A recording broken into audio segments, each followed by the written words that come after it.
Hello my dear student, welcome back to my YouTube channel home science diary with Anjali Tiwari.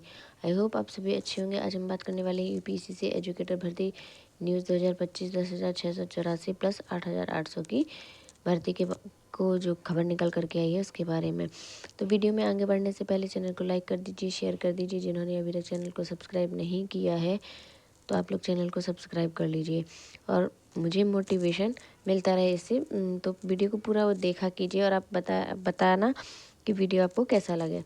तो आज हम बात करेंगे एक ज़िले की जो भर्ती रद्द हो गई है वो कौन सा ज़िला होने वाला है और किस ज़िले से स्कूल आवंटन की प्रक्रिया की लिस्ट निकल करके आई है उन अभ्यर्थियों का। उसमें अलॉटमेंट स्कूल अलॉटमेंट दिया जाएगा। इसके बाद उनकी ज्वाइनिंग हो जाएगी। तो प्रतापगढ़ जिले से चयनित अभ्यर्थियों के स्कूल अलॉटमेंट की लिस्ट जारी कर दी गई है, जो कि मैंने आप सभी को टेलीग्राम चैनल पर अपलोड कर दी थी। तो जिन्होंने नहीं देखी वो वहाँ से जा कर के देख लें। और हम जो भर्ती रद्द हुई है तो वो कौन सा ज़िला होगा उसके बारे में हम विस्तार से देखेंगे। बात करेंगे ईसीसी एजुकेटर भर्ती निरस्त। तो आपकी शाहजहाँपुर की भर्ती को रद्द कर दिया गया है।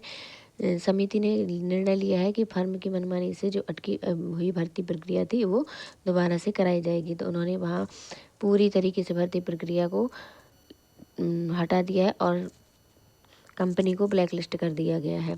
जिले के colocated anganwadi 168 early childhood care and education एजुकेटरों की भर्ती को निरस्त कर दिया गया है।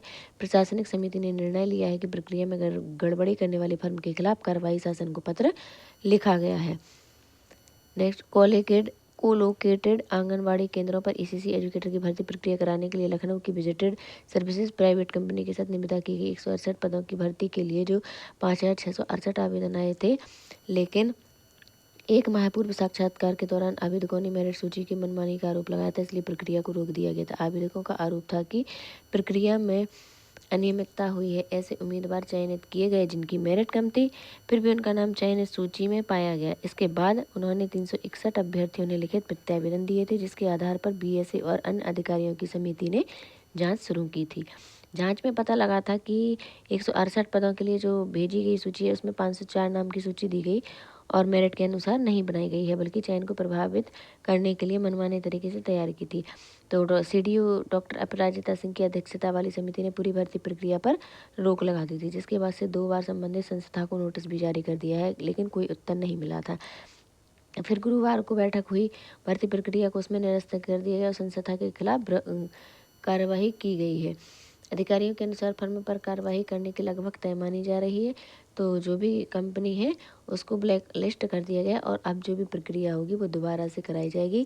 कंपनी को ब्लैक लिस्ट कर दिया गया है और फिर से इसको भर्ती प्रक्रिया को स्टार्ट किया जाएगा।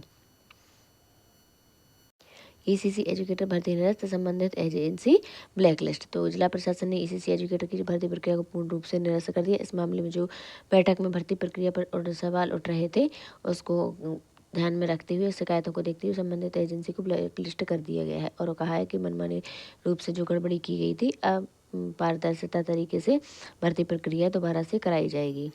तो शाहजहाँपुर की भर्ती को रद्द कर दिया गया। अब बात करेंगे प्रतापगढ़ जिले की जो चयनित एजुकेटर की आपकी लिस्ट जारी की गई है वो किस डेट में। आप तो वहाँ पे 28 नवंबर को आप सभी को बुलाया गया है। तो 28 नवंबर को क्रमांक 1 से लेकर के 100 तक के अभ्यर्थियों को चयनित अभ्यर्थियों को बुलाया गया है और 29 नवंबर को आपको 101 से लेकर के 219 तक के सभी कैंडिडेट्स को बुलाया गया है। तो जो जिनका नाम पहली लिस्ट में होगा तो वो पहली लिस्ट के अकॉर्डिंग जाएंगे और जिसका दूसरी लिस्ट में होगा वो दूसरी लिस्ट के अकॉर्डिंग जाएंगे। 29 नवंबर को वो जो विद्यालय आवंटित किया जाएगा। इसके बाद आपकी ज्वाइनिंग प्रक्रिया कराई जाएगी। तो सभी अभ्यर्थी अपने अपने वहाँ पर स्कूल जो चॉइस फिलिंग की प्रक्रिया है उसको पूरा करेंगे, फुलफिल करेंगे। इसके बाद आप सभी स्कूल को ज्वाइन करेंगे। हम बात कर लेंगे ईसीसी एजुकेटर के भर्ती को लेकर के। जो स्पेशल एजुकेटर को डीजी मैम के आदेश दिए गए हैं तो उन्होंने कहा कि कौशल केंद्र के रूप में विकसित किए जाएंगे प्रदेश के 88% ये स्कूल तकनीकी अनुदेशकों की इसमें तैनाती की जाएगी। महानिदेशक ने निर्देश दिया है कि इन चयनित विद्यालयों में तकनीकी अनुदेशकों की तैनाती की जाएगी। अनुदेशकों के उनके घर के पास के विद्यालय में तैनात किया जाएगा। इनकी उपस्थिति विद्यालय के शिक्षक उपस्थिति पंजिका में ही लगाई जाएगी। और लर्निंग बाय डूइंग लैब से छात्रों का बहुमुखी विकास किया जाएगा, जिसमें 6 से 8 के न्यूनतम 60 छात्र वाले विद्यालयों में इनकी लैब तैयार की जाएगी। लैब के माध्यम से इन सभी को कौशल केंद्र के रूप में प्राथमिक या कंपोजिट विद्यालयों में लैब के माध्यम से सभी को बच्चों को अच्छी शिक्षा दी जाएगी समग्र विकास के तहत। अब हम बात कर लेंगे आउटसोर्स सेवा निगम नियमावली जो बनाई गई है, सभी विभागों की वेतन वृद्धि कब होगी और न्यूनतम वेतन आपका जो 20,000 कहा गया है तो कब होगा, आउटसोर्स नियमावली कब लागू होगी। इन सभी में जो प्राइवेट आउटसोर्स कर्मियों के लिए जो नया कानून है वो लागू किया गया है। तो सरकार की मंजूरी पर लागू करने का जो प्रावधान था वो फाइलों में कैद होकर के रह गया है। लाखों संविदा कर्मी इस इंतजार में है कि कब हमारी मतलब मांगें पूरी होंगी और कब हम लोगों की वेतन वृद्धि होगी, क्योंकि जितनी कम सैलरी दी जा रही है उसके हिसाब से घर को चलाना बहुत ही मुश्किल हो जाता है। तो इसी अकॉर्डिंग सैलरी को बढ़ाए जाने के जो आदेश दिए गए थे कब पूरे होंगे। योगी कैबिनेट की मंजूरी के बाद कहा गया है कि आउटसोर्स सेवा निगम की नियमावली और कार्यान्वयन तंत्र अधूरा है। इसकी वजह से आउटसोर्स कर्मियों की नियुक्ति, मानदेय, सुविधाओं के मसले अनसुलझे हुए हैं। पुरानी एजेंसियों के माध्यम से जो मंजूरी दी गई 3 वर्ष की अवधि के लिए संविदा नियुक्ति, निर्धारित सेवा दिन, बैंक खाते में सीधा भुगतान, EPF, ESI जैसे सोशल सिक्योरिटी का प्रावधान दिया गया था। तो कर्मियों का कहना है कि वो अब भी एजेंसियों के भरोसे बैठे हुए हैं। मानदेय समय पर नहीं मिलता है, 3-3 महीने 6-6 महीने पर लटका दिया जाता है। और अभी जैसे जिन जिन जिलों में ज्वाइनिंग हो गई है तो अभी तक 6-6 महीने हो गए हैं ज्वाइनिंग किए हुए, सैलरी नहीं मिली है।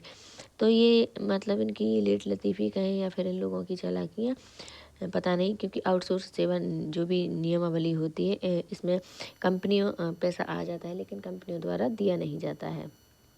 माननीय मुख्यमंत्री जी और प्रधानमंत्री जी के द्वारा जो ट्वीट किया गया है, उन्होंने कहा है कि यह ऐतिहासिक निर्णय श्रमिकों को बेहतर वेतन, सामाजिक सुरक्षा, सुरक्षित कार्य परिस्थितियों और समान अवसर प्रदान करते हुए उन्हें और अधिक सशक्त बनाएंगे। साथ ही यह निवेश, उत्पादकता, रोजगार सृजन को नई गति देकर विकसित भारत की यात्रा को और तेज करेगा। तो उन्होंने ये कहा था और साथ ही कहा था कि सभी कामगारों को समय से न्यूनतम वेतन, युवाओं को नियुक्ति पत्र सुनिश्चित करना, महिलाओं को सम्मान वेतन व सम्मान देना, 40 करोड़ श्रमिकों को सामाजिक सुरक्षा देना, फिक्स टर्म एम्प्लॉयंस को 1 साल बाद ग्रेच्युटी देना, 40 साल से अधिक आयु वाले श्रमिकों को सालाना मुफ्त हेल्थ चेकअप की सुविधा देना।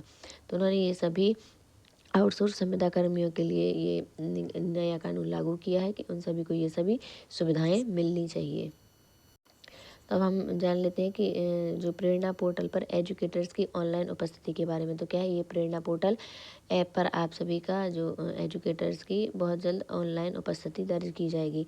इसमें आपको क्या होता है कि आपको अपनी प्रोफाइल बनानी होती है, विद्यालय का इसमें नाम अंकित करना होता है, जो कि मैंने पिछली वीडियो में आपको बता दिया था कि किस प्रकार से आपको ये ऐप डाउनलोड करके और पूरी प्रोसेसिंग करनी है।